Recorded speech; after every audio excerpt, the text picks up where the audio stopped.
अस्सलाम वालेकुम all of you. लफ्ज़ों में खैर, लहजे में मोहब्बत और आप सब के लिए दिल में ढेर सारी दुआएं लिए हाज़िर हूँ। आइए आज एक नई सोच को दिल में जगह देते हैं।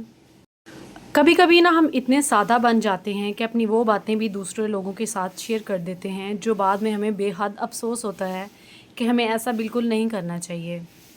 जैसा कि मैं कुछ बातें आपको बताऊंगी तो आप मेरी बात से इत्तेफाक करेंगे कि वाकई ही ऐसा है। हर बात हर शख्स के साथ शेयर करना ज़रूरी नहीं होता है।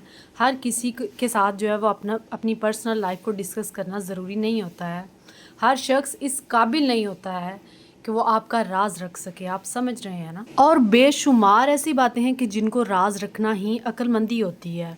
मेरा ये बातें करना आपको किसी की तरफ से बद-एतमादी पैदा करना या जो है वो इनसिक्योर करना बिल्कुल भी नहीं है। पहली बात तो ये है कि घर के जो झगड़े होते हैं ना छोटे मोटे, वो किसी को नहीं बताएं, बल्कि बड़े झगड़े के बारे में भी किसी को नहीं बताएं। मुख्तसर बात यह है कि घर के झगड़े दूसरे लोगों को बिल्कुल भी नहीं बताने चाहिए।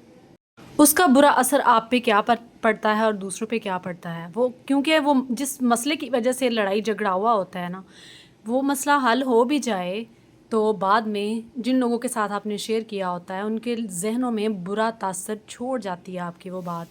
इसलिए मसाइल को सब्र से और हिकमत अमली से हल करना ही अक्लमंदी है। दूसरी एक बहुत बड़ी बात कि अपनी माली हालत किसी के साथ भी शेयर नहीं करनी चाहिए आप लोगों को। ख्वाह आप 1 रुपया कमा रहे हैं, ख्वाह आप 100 रुपया कमा रहे हैं, क्योंकि यही छोटी छोटी टिप्स को फॉलो करके आप अपनी ज़िंदगी को आसान बना सकती हैं और बहुत सारे मसाइल से भी बच सकती हैं। तीसरी बड़ी बात यह है कि अपने मंसूबों का ऐलान हर किसी के आगे आपको नहीं करना चाहिए। हिकमत अमली से काम लेना चाहिए।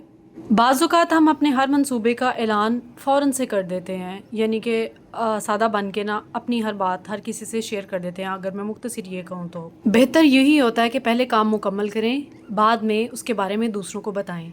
अक्सर खामोशी से की गई मेहनत ही आपको अच्छे नताइज देती है।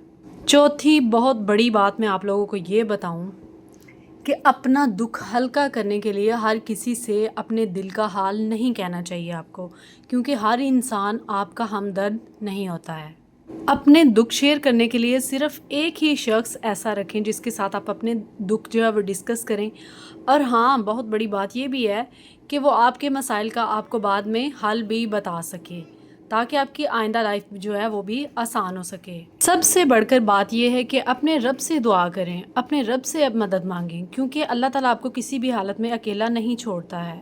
पांचवी भी बात बहुत इम्पोर्टेंट है, वो ये है कि अगर आप नेकियां कर रहे हैं तो अपनी नेकियों का चर्चा हर किसी के साथ नहीं करें, बल्कि आप जो नेकी की है ना उसके बारे में अल्लाह ताला के सिवा किसी को इल्म नहीं होना चाहिए, क्योंकि ऐसी नेकियां जो हैं वो घर में खामोश बरकती यानी ऐसी बरकत जिसका हमें अंदाज़ा भी नहीं होता है, खामोश बरकत का सबब बनती हैं। ठीक है, अगर हम हर नेक अमल दूसरों को बताते रहे तो असल मकसद जो है वो मुतासिर हो सकता है।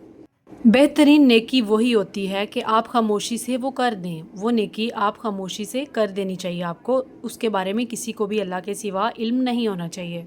अगर मैं आपसे ये कहूँ ना कि एक अच्छी पर्सनैलिटी का इंसान, एक अच्छा इंसान, एक अक्लमंद इंसान जो है वो हर बात दिल में भी नहीं रखता है और हर बात कहने की भी नहीं होती है, तो वो ये समझ के वो टाल देता है, तो ये कुछ गलत नहीं होगा। ये हमारा लाहौर का सफ़र था। हम 2 फ्रेंड्स थी, हमने मिलके बहुत अच्छा सफ़र किया था, बहुत मज़ा भी आया था। फ्रेंड्स अल्लाह ताला की बहुत बड़ी नेमत होते हैं। अभी बात ख़त्म नहीं हुई है। खामोशी, हिकमत अमली और अच्छा इखलाकी इंसान की शख्सियत को बेहतरीन शख्सियत बना सकता है। अगर आज की बातों में से कोई भी एक बात आपको पसंद आई है तो इसका ये मतलब है कि आपकी जहनीत मुझसे मिलती जुलती है, इसलिए फ़ॉलो करना बनता है। हो सकता है हम अगली दफ़ा ना मिल सके, इसलिए सब्सक्राइब करना तो बनता है। और इतनी अच्छी वीडियो के लिए जो है वो मैं आप लोग का सब्सक्राइब और शेयर और लाइक डिज़र्व करती हूँ। सो मिलते हैं नेक्स्ट वीडियो में। हम आ चुके थे घर घर आके, हमने मिल के पिज़्ज़ा खाया और बहुत मज़ा आया। दुआ में याद रखा करें और अपना और अपने प्यारों का ढेर सारा ख्याल रखा करें, क्योंकि एक दफ़ा प्यारे हमसे बिछड़ जाएं फिर वो कभी नहीं आते हैं। میں چھوڑ دوں گا جب وہ گلی، اسے یاد آئے گی تب میری، ڈھونڈے گا مجھے وہ گلی گلی، اسے خبر ملے گی میں تو چلا گیا، با امید دیدار اللہ نگہدار۔